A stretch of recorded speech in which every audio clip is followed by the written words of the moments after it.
We had a wild weekend in the FA Cup, and Barca let the title slip from their grasp in La Liga. No surprises in Bundesliga this past week, so that was an easy intro to write. And in Serie A, the most exciting race right now is to stay out of relegation. All of this and more in this episode 116 of the No Business Soccer Podcast. News. Kick us off. Let's dig in.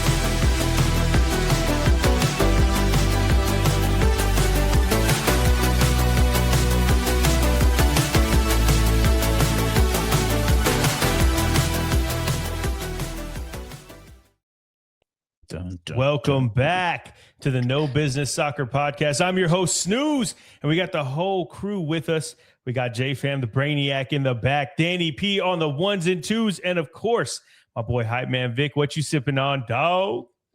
Well, today I went back to bourbon. I can't have scotch that much. So recently we had a bourbon drop, so I have the pick for that bourbon drop. It's Knob Creek's store pick, cast strength. It's 125 proof from Specs Bourbon Day Drop, and this one is like thick molasses and just brown sugar.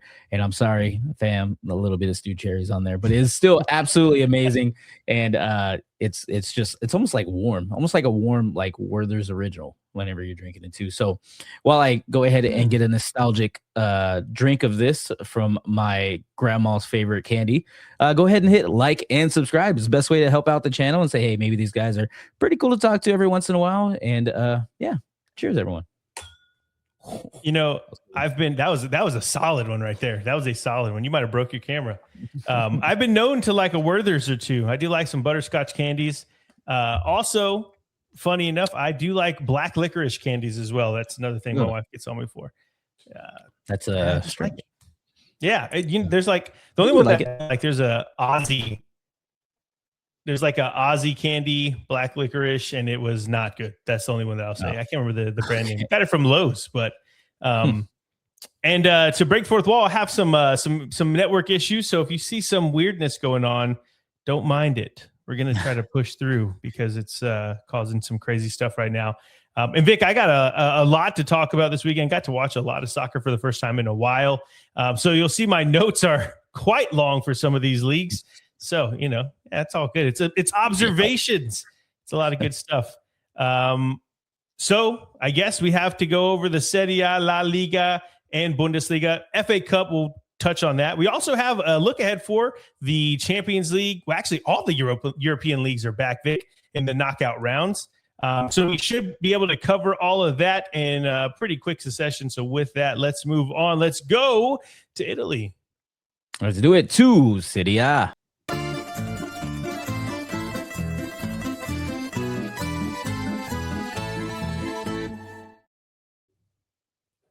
Vic, this was a rare weekend where I had a lot of time to watch some football around Europe and specifically Serie A. So we got a lot to talk about, a lot of big matches, and I think we should just jump in.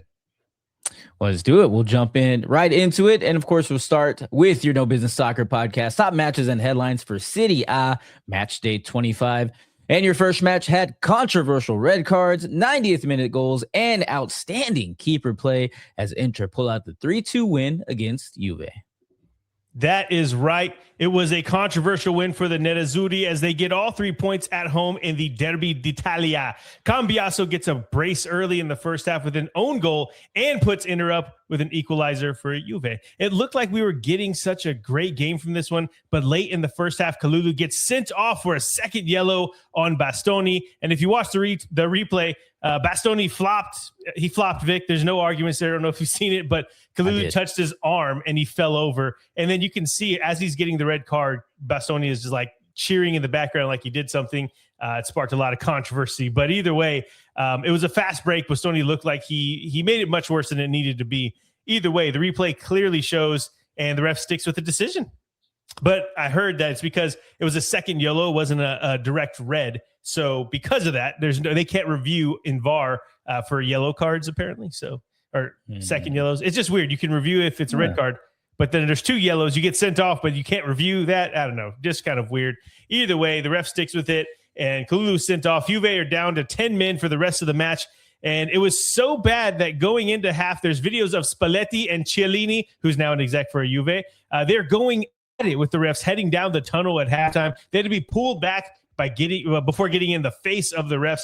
And Juve actually played well from then on, defending great, creating chances here and there. Weston McKennie has a perfect shooting opportunity in the box in the 55th minute, but chose to pass instead, and nothing came of it. And then in the 70th minute, Esposito sends Inter up 2-1 with a leaping header, and you could feel that the Juve side were starting to fade. They were doing so well, and to give up that goal seemed pretty deflating for them since they were on their heels essentially the entire second half. But a goal down and going for the win, they start coming forward a bit more, and McKennie sets up Locatelli in the 83rd minute with a perfect ball. Locatelli slots home, and completely against the run of form, it is basically even we're ready to go into the final minutes of the match. I mean, I say basically because it didn't take long, because after that, leveled it.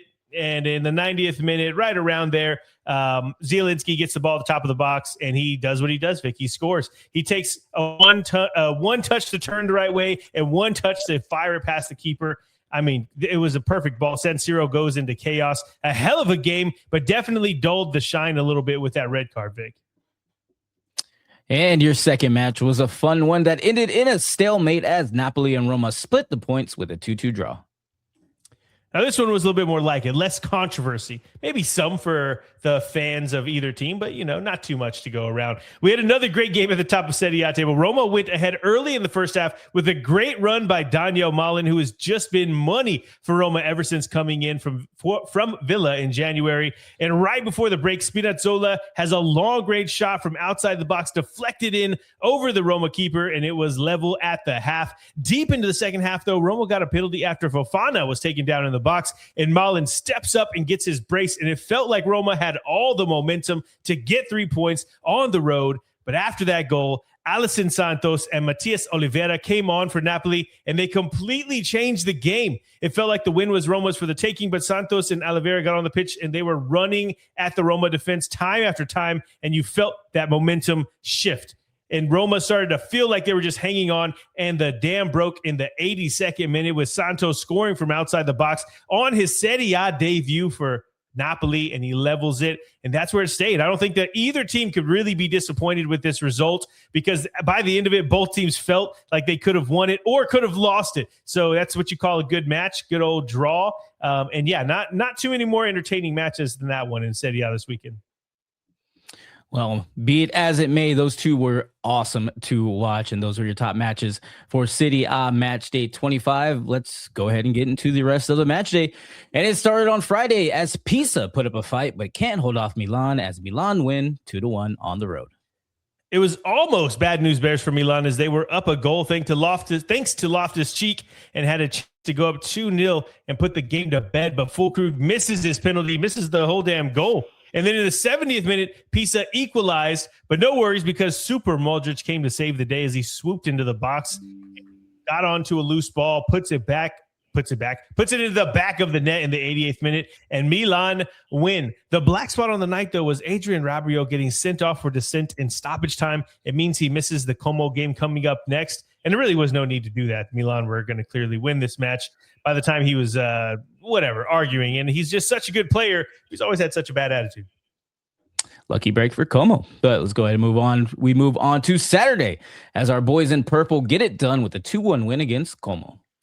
Fiorentina with 3 vital points on the road. It was a quality performance against a really good Como squad as well. Moise Kean gets the winning goal from a penalty, and all is well in Florence. It was a disappointing game for Como, though, whose only goal came from an own goal after a Nico Paz cross.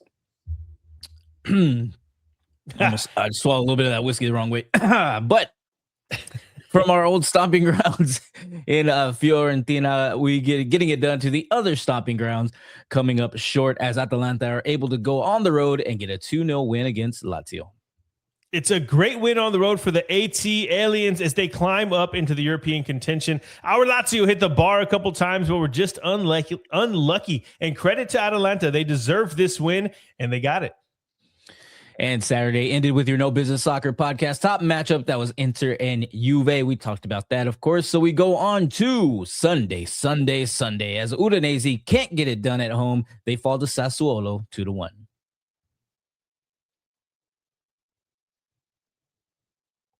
Bad day for Udinese. who scored a great goal in the 10th minute, but there was just nothing after that. And in the second half, Sassuolo get 2 goals in 2 minutes and are able to see out the win on the road. Sassuolo on a bit of a comeback with 3 wins in their last 5 matches now. They kind of took the momentum that Udinese had not too long ago. And then Sunday continued with Parma making it 2 straight as they beat bottom of the table Verona 2-1. Parma left it late, but take all 3 points thanks to a stoppage time header. But Verona basically had to play the entire game a man down as their striker Gift Orban was sent off in the 11th minute with a straight red, which appeared just to be straight for dissent. It was kind of weird. Don't know what you have to say to get a straight red in the 11th minute, but whatever it is, he definitely said it. We then move on to a 15th and 16th place clash that played just like you would think a 15th and 16th place teams would. Yes, Cremonese and Genoa draw 0-0. A disappointing draw for Genoa, who have now won just once in the last 5 for De Rossi and are now dangerously close to relegation. Cremonese haven't won in a while. Give themselves some breathing room with this point. And next up was Bologna, able to avoid 5 straight losses as they get a 2-1 win against Torino. Torino could not keep the good times rolling as they lose at home to Bologna, who absolutely needed this win as it stopped the run of 4 consecutive Serie A losses. And maybe, just maybe, this is where they can start to build on a season that seems lost. And Sunday ended with your other No Business Soccer podcast top matchup. That was Napoli and Torino. We talked about that. So we move on to Monday Night Football as the Milkmen Lecce are able to stay out of the relegation zone with a 2-0 win against Cagliari. Yeah, Cagliari just have fallen off since they had that really good run. I think it was 3 straight wins, something like that. I mean, I haven't got to see the game yet, but Lecce just seemed like they're storming back. Every time we put them to bed, we say that they're going to be relegated. They seem to get that win. And look, it happens again here where they keep rolling. We might be able to stay the Milkmen for one more season at least, Vic. Who knows? But that is it for your Serie A match day 25. Let's go ahead and take a look at the table. Now much has changed up top as all top 4 teams did not get a loss. They at least picked up some sort of points. You have Inter Milan at number 1. They have 61 points. 8 points clear behind them is AC Milan. They have 53 points. 3 points behind them is Napoli in the number 3 spot with 50 points. And then Roma round out our top 4 of 47 points. And then tickling our top 4 is Juve with 46 points. And if we look at the bottom of the table, you will find our boys in purple, Fiorentina, getting knocked down to the relegation zone. They have 21 points despite the win. They are followed only by Pisa and Hellas Verona, who also have 15 points apiece. They're both fighting to stay at the bottom of the table, and they're doing a good job at it. Good job, you guys. But yeah, that's it. That's all for your table. Anything you want to call out on the table? Yeah. Nothing specific other than the fact that it would have been way more interesting had the Juve Inter game not end up how it was. I'm not saying that if the red card to Kalulu that early in the game doesn't happen, that things change. It just you felt the momentum change, and I bring it up again because look at the table. I mean, Inter are starting to kind of run away with it, and it just would have been a little bit better if things were all fair. I'm not saying that from a Juve, For that. I'm not saying I'm a Juve supporter or anything. It's just mutual here. That's it for Serie A though, and cool. I think hopefully I'm good. We're having some technical issues today, so if you see some weird stuff going on, you didn't see it. Vic, before anything crazy happens, let's do it. Let's move on to Germany. Let's do it to Bundesliga.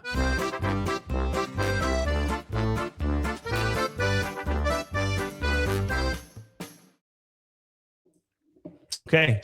I will say Bundesliga is one of the leagues that I did not get my top matches right. I mean, I felt like these matches were going to be good. They just ended up being a little bit lopsided. So without further ado, Vic, let's do it.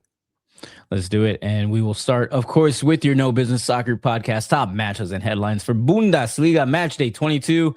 And your first match was a one-sided affair as Borussia Dortmund get the emphatic 4-0 win against the visiting Mainz. Well, Mainz's winning streak came to a screeching halt at 3 games with this 4-0 loss on the road. And you kind of knew it wasn't going to be their day after Dortmund were already 2-0 up within the first 15 minutes and were up 3-0 at halftime. After the half, though, Dortmund coasted and ended up getting a fourth, but overall they were dominant and Mainz never really tested them, which was not what I expected coming into this game. Mainz had looked good, and I honestly thought they would be able to get at least a point from this one, but it was just too much, specifically from dead balls, and that's where Girossi got his 2 goals, one from a corner and the other from a free kick. We called it out last week, though, but it's no surprise that Dortmund's win streak has coincided with Girossi's uptick in form and his uptick in goals. Dortmund keep the title race close, and we move on.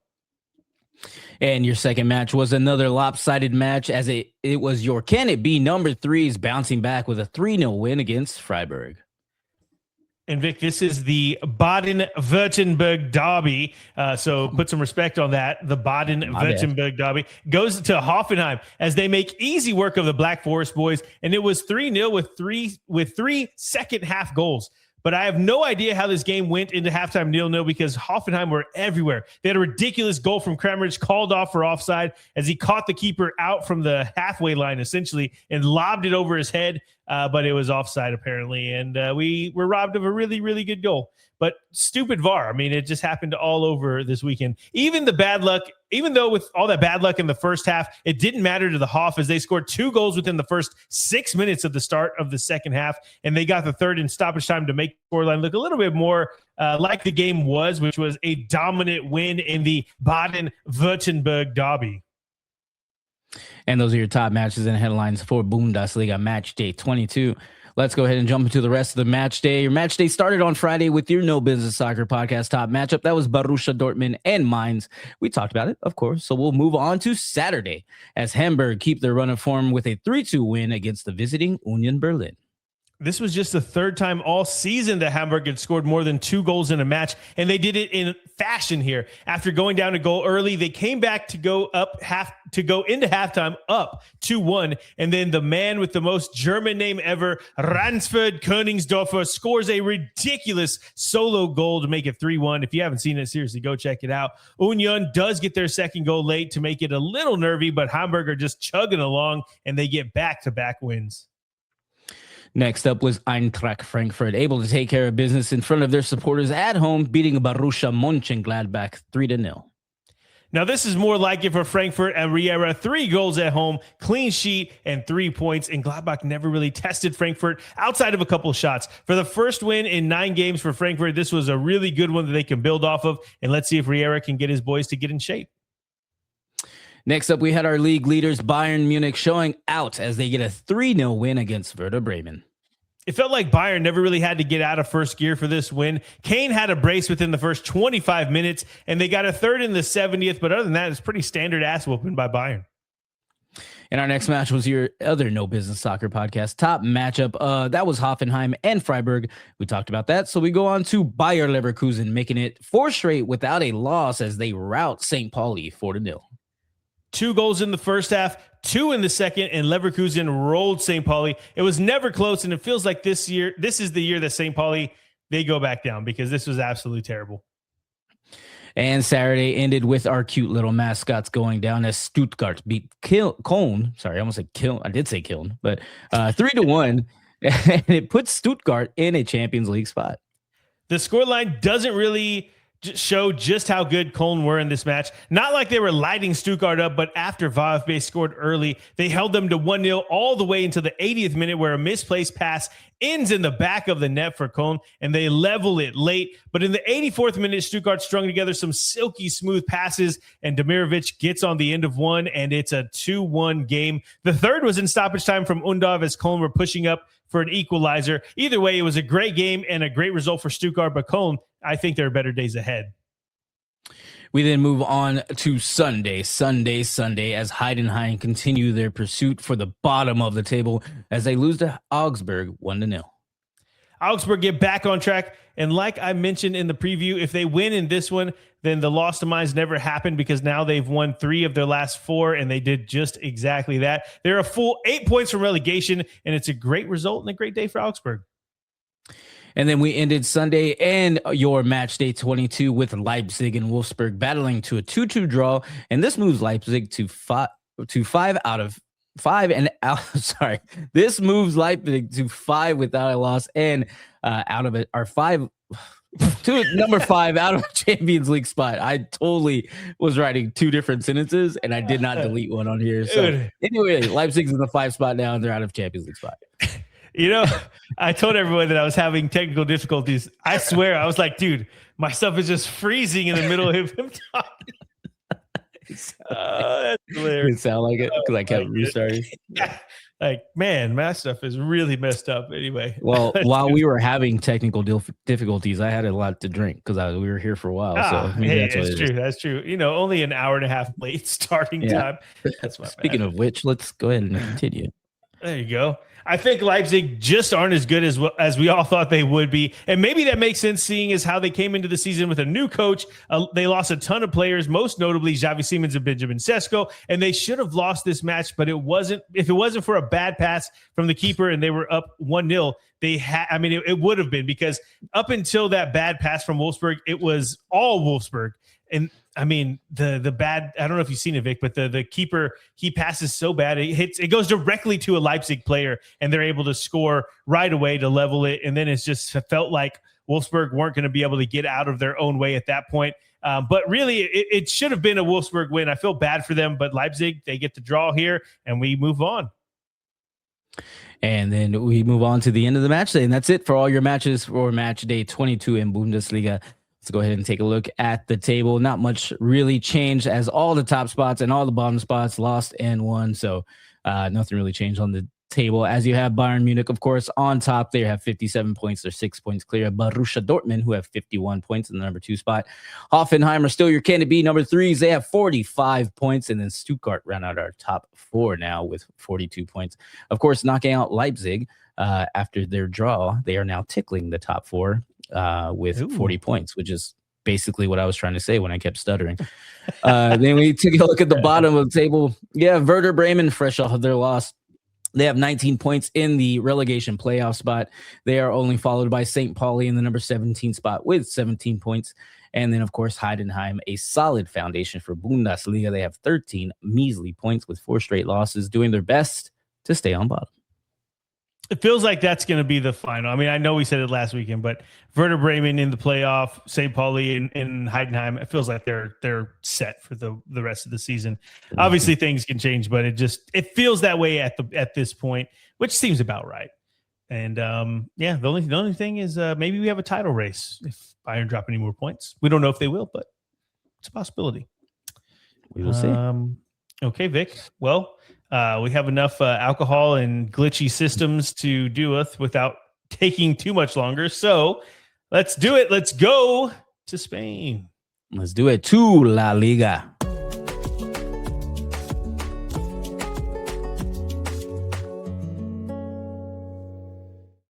Look, there's going to be a drinking game for how many times we say let's do it between the two of us. So yeah, like 15 shots Probably. Right now. It's not a bad night though, you know. Some shots in you. Okay, well, the biggest news came out of today's match. So that's not one of the top matches because I didn't see it that way, and it ended, and we were chatting about it. So let's jump in so we can talk a little bit more about the Barça Girona game that happened earlier today. Gotcha. We'll go ahead and start off with your No Business Soccer podcast top matches and headlines for La Liga match day 24. And your top match was your new league leaders, Real Madrid, finally giving Real Sociedad their first loss since December 12th as they get a 4-1 win at home. And I guess all the games I picked as the top matches were not really close. And I don't want to say all of them, but this one follows suit. I mean, the Bundesliga games and the La Liga game were definitely not even what's the word I'm looking for? They weren't close. Let's just leave it there. Yeah, competitive is the word I was looking for, but I couldn't get it. So there you go. Maybe I'm drinking too. Maybe it's just one of them days, boy, one of those days.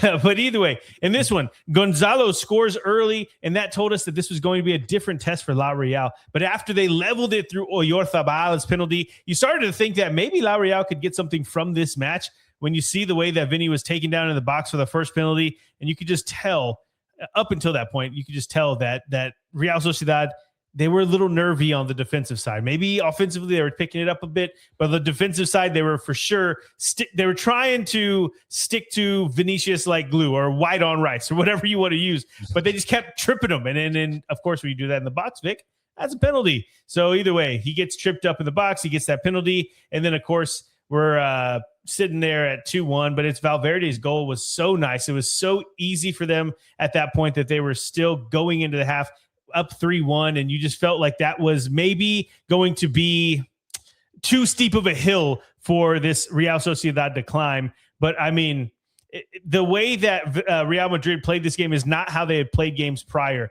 I mean, they were putting La Real to the sword. And yes, it ended up being that way because I thought, Vic, stupid me, that if Real Sociedad come out of the half and get the first goal, then it's 2-3, and then we're playing with fire here, or let's say we're cooking with fire. But that's not what happened, because Vinicius, again, he was a menace all night. He was taken down in the box once again, and he scores a penalty once again, and that was it. Even though the streak of no losses is over, I didn't come away from that game thinking that Materazzo was found out or that he was in over his head. I was more like Vinicius Jr. and Valverde are world class, and they took over the game. Hey, shout out to Gonzalo. He also scored. But either way, shit happens, and this was just one of those games. And that was the only game. That was your top matchup for La Liga Match Day 24.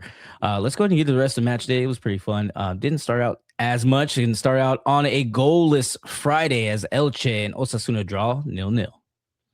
I praised Elche for the style of play and how it makes for every match fun. And then this 0-0 happened. So that's all I can really say about that. I mean, my bad. I just need to stop talking about these games. And yeah. Fair enough. We then move on to Saturday as Espanyol in their 4-game losing streak, but only with the draw as they draw 2-2 with Celta Vigo. Yeah, and this one, I'm not sure what happened to my notes, but I was watching this game, and I couldn't believe how good Espanyol had played, because prior to this, they were on how many games did they lose, Vic? Let's see. 4-game losing streak. Four, yeah, so 4 in a row. And it was every game that I'd seen them, they were just dominated in. And this game was not that at all. Celta are a great team, and they were going on the road too, and it felt like it was a battle back and forth, but Espanyol just looked like they had a little bit more. Maybe it was because they were in front of their own fans. I'm not sure. But either way, Espanyol had some fight here, and it's exactly what they needed, because they had to get over that slump of 4 straight losses, and it was like 5 or 6 in the past couple of months. I mean, it was just terrible run they were on. But Celta were right there with them, because both teams were kind of overachieving in some facets because they were in the European spots and they were higher up in the table. But now, we look at them. A draw seems about right. Maybe that sparks both of them into a little bit more form. We'll see. And then Saturday continued with Getafe making it 2 straight wins as they get the 2-1 win against Villarreal. Villarreal went right back to the disappointing displays after their big win over Espanyol last week, and to play so poorly against the Getafe side, who have been so bad this season. It's just unacceptable. Really, it is, Vic. But I guess maybe Getafe aren't so bad because this was back-to-back wins for them, and they're in mid-table status now. They're not even close to being relegated like they just were a couple match days ago. And our next match was Sevilla and Alaves, staying in 13th and 14th place respectively as they draw 1-1. The emotions were very high, and by the end of this match, Sevilla were playing with 10 men after just 15 minutes or 16 minutes in the game, and then their manager Matias Almeida was sent off in the 86th minute, and then in stoppage time they were already, I think it was 11 minutes given in stoppage time. A Sevilla player was sent off of the bench because he was complaining to the refs whenever an Alaves player was taking too long to do a throw-in. Crazy stuff, but ultimately a point for Sevilla after playing the bulk of the game with a man down. I mean, from the 16th minute on, they were down to 10 minutes. Just crazy. But either way, good result, all things considered. And Saturday ended with your No Business Soccer podcast top match. That was Real Madrid and Real Sociedad. We already talked about that. So we move on to Sunday as Athletic Club were able to beat the bottom of the table, Oviedo 2-1, but it was closer than it needed to be. Yeah, and just want to call out, whenever on Saturday, I was running a little late to watch the Real Sociedad Real Madrid game because I was hanging out with my parents. We're doing a little Saturday fun day.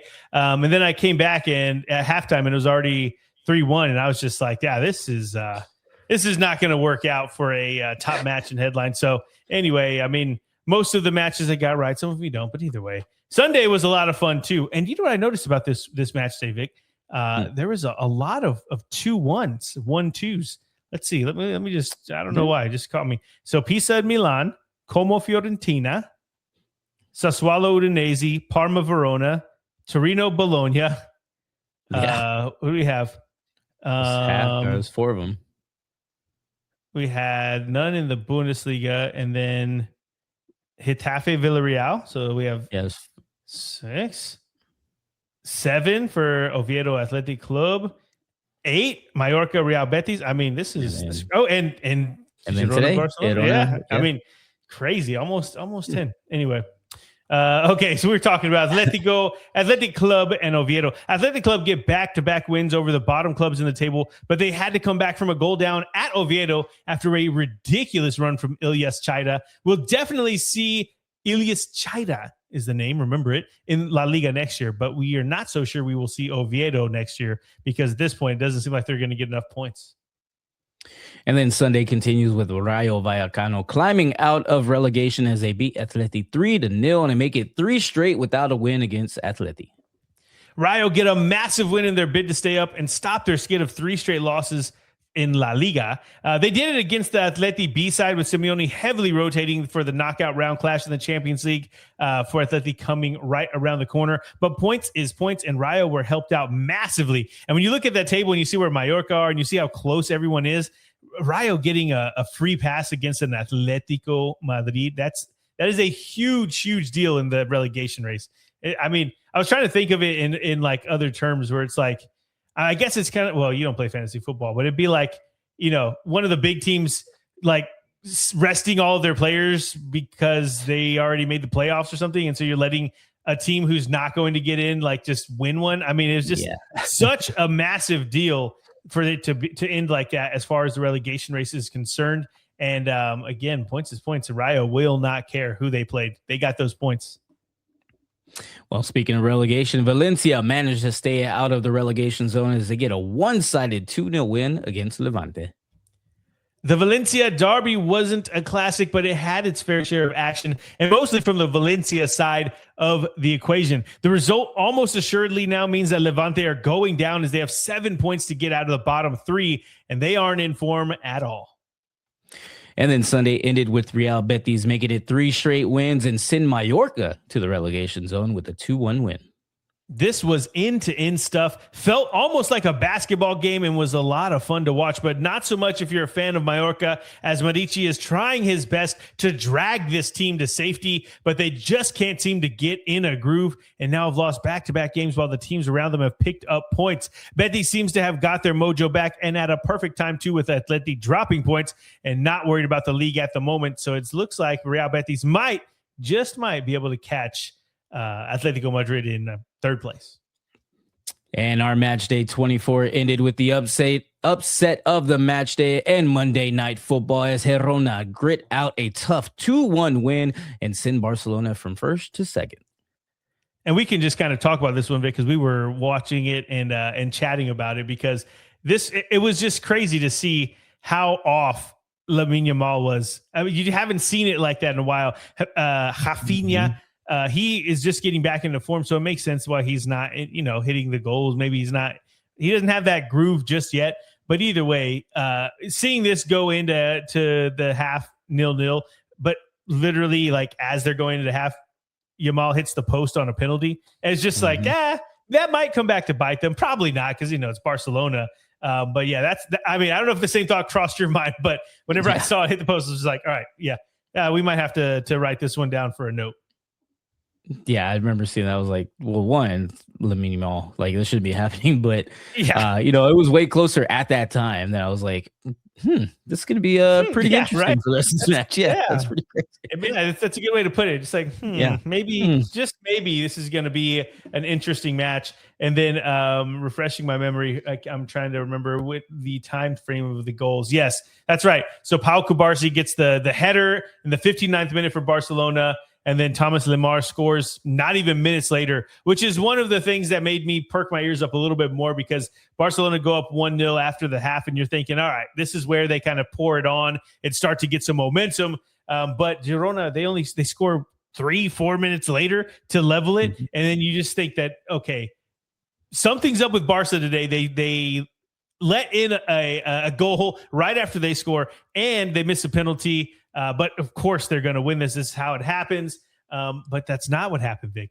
They get a goal. Girona gets a goal in the 86th minute, and Barcelona is going attack after attack to try to win it, and it doesn't happen. And we were laughing about it because in the in stoppage time, there was a shit ton of stoppage time, but in stoppage time, Joel Roca, he tackles Lamine Yamal, and the ball's not even close. Like, Yamal is running at the goal. He tackles him, but not only does he tackle him, Axel Witsel tackles him as he's falling too. Like, I mean, it was just like, right? He was getting beat up. I mean, yeah, it almost started a fight on the pitch, and everybody's just like, dude, chills are, like, my bad. The guy, he got that card, and like you said, what did you say? Like, that was a tackle for the shield right there. That was he was playing for the shield right there, and I commend that 1,000%. It just meant more to Girona. They were up 2-1. They had Lamine Yamal going on the counter attack. They were like, nah. One of them was taking him out, and it turned out both of them took him out. Basically, it should have been 2 red cards, honestly, because that dude chopped him right in his knee, and it was that. Terrible. Yeah. I thought he was gonna his knee, because he, like, it was full force, leg to leg. Like, that has gotta hurt. But you knew that. What's that? It was also nowhere close to the ball when he chopped. Oh, yeah, the ball had gone. There was no ball in the picture. You watch these slow motions. There's no ball near them. Roca, though, he knew what was up, because he started walking off the pitch like almost instantly. It happened, and he just started. He just kind of was like, yeah, it is what it is. But I mean, you got to say it was well worth it. They get the 2-1 win, and now the team that I said was going to get relegated, back in October, is now beating the team that was number 1 and made them number 2. So looks like Girona is turning their season around. I can't really tell you what's changed, other than it just feels like they are a complete team now. If they're playing great football, and it sounds so cliche, but it's like they're gelling. They're tougher. They have a little bit more heart to them, because what I watched in the first maybe 5 to 6, maybe 10 match days was absolutely terrible. They were not together. They were disjointed. Nothing was working. And it just felt at that point that there was no coming back. But of course, it is a very long season, which we're getting to the tail end of, which is crazy. It feels like we just started yesterday, but either way, what a win for Girona. And it leaves Barcelona in a bit of a pickle, Vic. So let's see that table. Let's do it. Those are all for your matches for match day 24. And on the table, like we said, with Girona getting that dub, that sends Barcelona number 2, which means Real Madrid are your new kings of La Liga for now. They have 60 points. Barcelona, again, number 2 spot with 58 points. Followed behind them is Villarreal with 45 points, a clear 13 points behind the top 2. So a lot to catch up to. I don't think they will. They do have a game in hand. It doesn't matter. It doesn't matter. And then rounding out our top 4 is Atletico Madrid. They have 45 points as well. And tickling our top 4 is Real Betis. They have 41 points on a 3-game win streak and hoping to keep it going. And if we go to the bottom of the table, you will now find Mallorca. They've joined the relegation squad as they're in the 18th spot. They have 24 points. They're followed by Levante. Of course, they have 18 points on a 2-game losing streak in the 19th spot. And then Real Oviedo still on the bottom there. They have 16 measly points, a solid foundation for La Liga. And they'll probably be riding out the season down there. I was just checking out while you were talking about that, when the next El Clasico is, because I know we got one already, but I don't remember the next one, because that will be massive. Let's see. Dude, they didn't make it the last game of the season. That would be crazy. I think it's one of the last games. I'm trying to find it, but you think that it'd be easier to find? May 10th. What match day is that, though? It's match day 35. Of which there's 30, 38. Oh, 38, so I mean, so it's pretty close. Yeah. That's crazy. That is going to be cool. Depending on where they are with these matches, with the points in the table, that could be it could be massive. I'm looking at the standing. Let's see. It's 35. Is there 30? How many games? 38. Yeah, you're right. 38 games. So, okay. Everybody twice, 19, 38. Very, very close to the end. Oh, it's going to be awesome. And we still get a Der Klassiker, which is Bayern and Dortmund, and they're only a few points apart. I think we get City and Arsenal as well coming up, and they're only a couple points apart. Oh, man. There we go. I feel like I'm missing a league. Did I miss a league with I guess I don't know if there is another Derby della Madonnina, the Serie A. There's Milan and Inter, but Inter are a little bit further than the other leagues. They're like 8 points, right? Like it's not too close. Not quite the same. No. Yeah, not quite the same. If they would have lost this match, whatever, we won't go back into that. Okay, well, look, we're running long already, so let's jump into the UEFA competitions.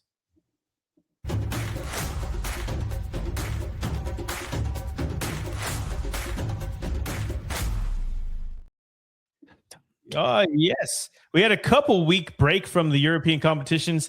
Everybody's fresh, hopefully, and ready to go because it is the playoff rounds of all of the competitions. In Conference League, we hadn't seen them in it's been a couple of months for them, but they are back this Thursday. And the Conference League matchups, there's only a couple that will really call out. Again, this isn't the round of 16. This is the playoffs, they're calling them, to get into the round of 16.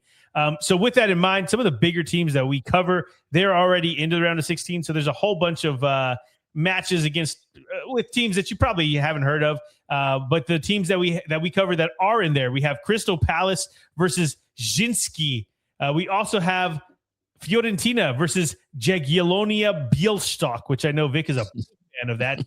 And that's really it for the other notable teams. We also have AZ Alkmaar versus Noah. And I think that's going to be it for the Conference League side of things. But either way, it sounds like Crystal Palace, the fact that they are in such a mess, they're in turmoil as far as a club goes. They should be able to get this one over the line, though, Vic. They should be able to move on to the round of 16. Fiorentina starting to tick up a bit, starting to play a little bit better, beating Como on the road. Not a bad result. And now they get Jagiellonia Bielefeld.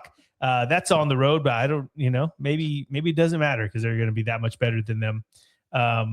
Vic, do you want to talk about any of these other games like Ammonia versus Rijeka or Lech Pilsen? Sitting here trying to like pronounce some of these, figure out how to pronounce. I know Sigma, Lucane. I don't know. Yeah, Lucerne. So I'm trying to think. Lucerne. No, that's Lucerne. Never mind. I don't know these. You know what? It would be really cool though to spend like a month in Europe and go to all these little clubs though, right? And like check out their cities and maybe we'll do a segment where we have like we take one of these clubs and we deep dive them and introduce them to the world. Well, this side of the pond anyway. Yeah. No, don't come for me.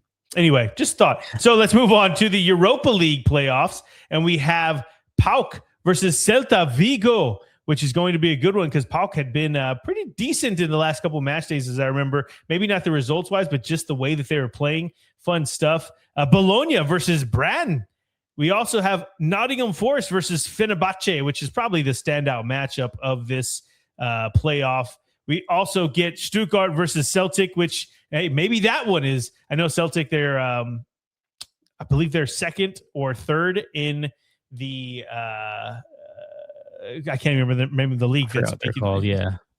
I can't remember the name of the league. Maybe it's just the Scottish Premiership. I bet you money that it is. But either way, it's a crazy season up there. We don't cover that league, but yeah, Hearts, which is in Edinburgh, right, tearing it up.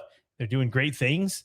But yes, the Stuttgart Celtic matchup should be a hell of a matchup. Both legs be a lot of fun. I'm actually a little bit jealous I don't get to go to those. That's going to be very cool. Vic, also going to be fun to see if Nottingham Forest can get their shit together because they're another team like Spurs and like Crystal Palace, like a bunch of teams in the Prem right now. They're just not doing so well. Fenerbahce, you don't play around with them, they will run you out the place.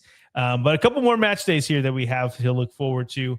But we're all looking forward to the Champions League playoff round, and we'll all know these names here, and we'll all be very excited our team we were talking about got a little robbed not too long ago. Juventus taking on Galatasaray in the first leg of these playoffs. Atalanta versus Dortmund. Monaco taking on PSG. The Dortmund-Atalanta one. That will be very fun. Be fun. Yeah. Especially the way that they've been playing. Atalanta have been out of their minds recently getting results.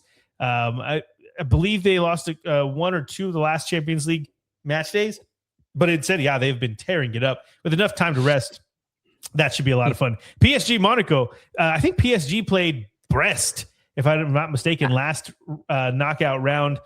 So it's crazy because before the same teams in the same country couldn't play each other until like the quarterfinals or something like that. And now it's basically once you're out of the playoff rounds, or once you're out of the league phase, you can play whoever. And PSG versus Monaco shows us just that. I don't feel like that one's going to be too close. We also get Real Madrid versus Benfica. And if you recall, Benfica had that ridiculous win over them to get into this round. So now we get to see if they can do something with it. Karabakh versus Newcastle, which again, Newcastle a little bit of turmoil themselves in the Prem, but should have enough to get over the line. And then we get Leverkusen versus Olympiacos. We have Inter and Bodo Glimt, which on paper just seems like a complete mismatch. But Bodo Glimt, they beat City. They beat someone else recently, I think they beat Liverpool too. No, I'm gonna look it up. I think they did. All right, we'll look it up. That is hilarious if they did. I mean, not hilarious, but not good. Thank you. Appreciate it. Let's see. The Atletico Madrid. They beat Atletico Madrid in Madrid. That's right. I forgot about that one. But I mean, that is see Liverpool. Well, they're into the. Yes, you probably made it up. Oh no, I'm thinking of Galatasaray. That's what I'm thinking of. Yes, Galatasaray is. It's a bit of a different. That makes more sense. Bodo Glimt seems a little bit too small, and it makes more sense. Sounded offensive. My bad. Didn't mean to sound like that, but either way, Inter should be able to. I mean, the leading Serie A team in the table looks like they're going to win the Scudetto. If they can't get past Bodo Glimt, that would be insane. That would be, history right there. But then we have the final match day, or the final matchup of this playoff round, and that is Atletico Madrid taking on Club Brugge. And I'll just say it: if they don't come out and play, at least get the win. No, they have to win. Then the loss to Rayo was just unacceptable, because I don't understand how you can throw away La Liga for this and then not do good in that. You get what I'm saying? Like, there has to be some type of response. So we'll see if it comes to fruition. But either way, these are the Tuesday, Wednesday matches. So we'll have Champions League. And then, of course, Thursday, we have all of those first leg playoffs in the Conference League and Europa League. Vic, I'm looking forward to it. Which one are you looking forward to most? I think I'm looking forward to Club Brugge. I think they're going to win. I think they're going to take Atletico Madrid. I'm trying to find the they've been so fun to watch too. Odds for that, because I might put some money on that. I don't know. Brugge, Bruges, they have, especially in the past. You know how you get to watch all the games from the you call it red zone for football, but what's going Golazo and man, Bruges is not a club that I watch regularly. Obviously, we don't cover their league, but every time they're in the Champions League, they turn it on, and they are just really fun to watch. So we'll see how this matchup turns out, but that should be a fun one. I think I'm looking forward to Atalanta Dortmund the most, because the way that Dortmund have been, they've won 5-6 in a row in the Bundesliga and are just firing on all cylinders. Mm-hmm. Atalanta the same.